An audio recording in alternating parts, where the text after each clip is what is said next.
Cain murders Abel. He fails the test. And in that sense, Abel has become like a tree, a place of testing for his brother.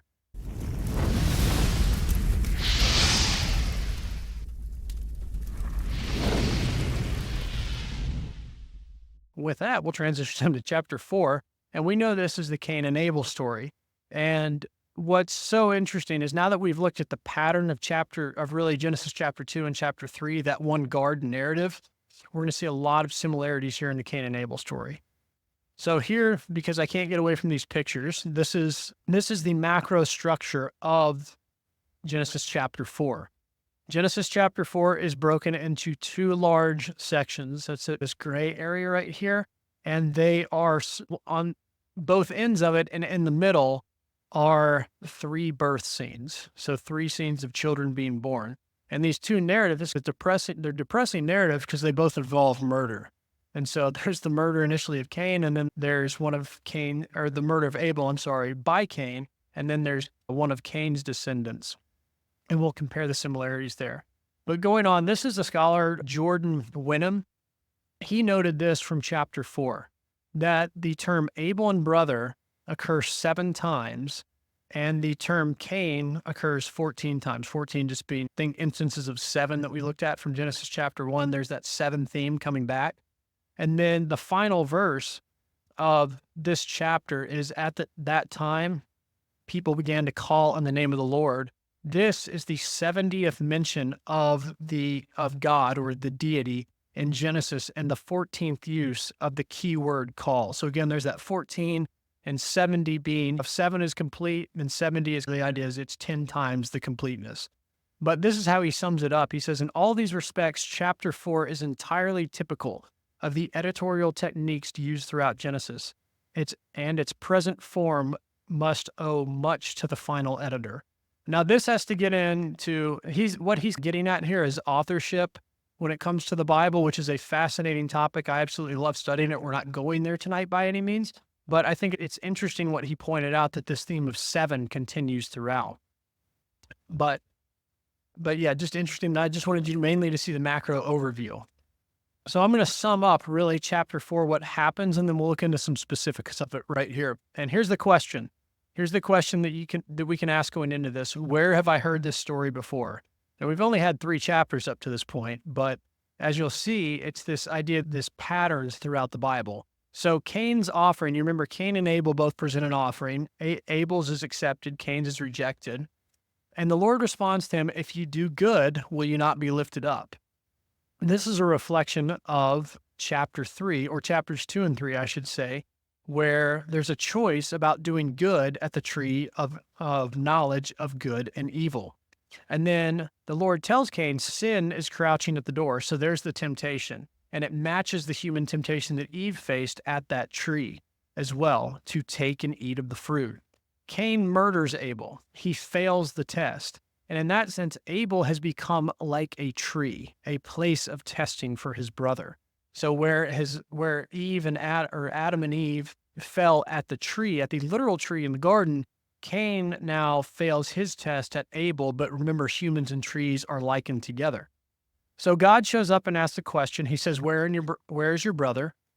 Just like God appeared and asked the question to Adam and Eve, he said, where are you? And that's where they came out and they said, hey, we were hiding because we were naked and we were ashamed of that nakedness. And so you see this repeat of God showing up and asking a question. In both instances, they dodge the question. Cain responds with the famous line, am I my brother's keeper?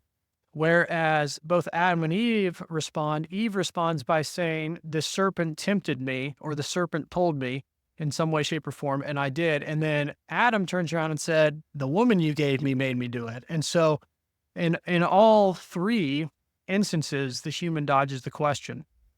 Going on in the Genesis chapter 4 narrative, a curse is placed on the ground because of what Cain did to his brother. It says, and now you are cursed from the ground. And in this story, the ground almost becomes like a character, because it says the blood of your brother, or it's either the blood or the ground is crying up on behalf of your brother.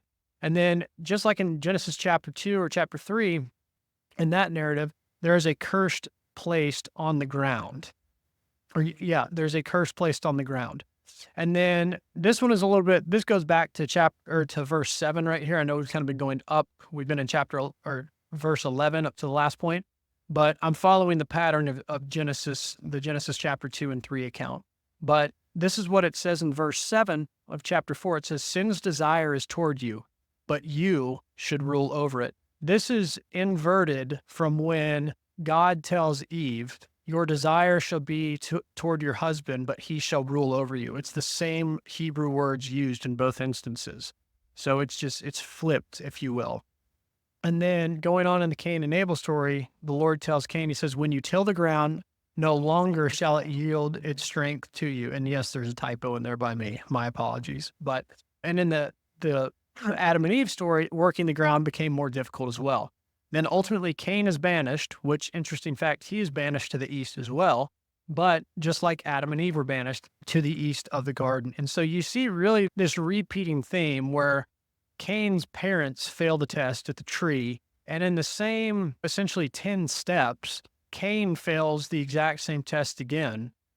And the result, the consequences are a little bit more. It's more than just you failed and you got banished. Again, like we saw with Adam and Eve, the punishment is Cain murders his brother, and he says to the Lord, my punishment is too harsh to bear. And the Lord essentially promises you'll be the person who harms you will be avenged 7 times. But Cain's son goes on to build a city, and it's a civilization, and it's the first city that's mentioned in the Bible. And cities don't do too well at the beginning of the Bible. They're this place of disorder and, where great evil stirs up. And then ultimately, and this is just so you can see the reversal kind of theme of this mini chiastic structure, is that Cain has a descendant, I believe it's his grandson, named Lamech. And Lamech's son, whose name is Tubal-Cain, has a civilization that invents weapons. And Lamech also is the second murder story in this as well. So you can see that the result of Cain's action, murdering his brother, just is a snowball effect for bad things happening down or throughout the rest of the narrative. And then also what was interesting, I can't remember the scholar, I don't have his name that wrote this, but he said, he made reference to city building in the ancient Near East where this came from. City building was a divine enterprise. And so where it was viewed as a divine enterprise, now in this story you have humans trying to step into that role. But I thought that was an interesting correlation. Now, where the stories are a little bit different when we look at this narrative of Genesis 4, where Cain murders and then also his descendant Lamech murders, Cain is actually sorrowful when it comes to his murder. He says, my punishment is greater than I can bear. Behold, you have driven me today away from the ground, and from your face I shall be hidden. We'll get into a little bit more on what he says next, but first I want to look at, just so that you can see the narrative structure of these two stories of murder happening, where Cain is sorrowful, his descendant Lamech is not.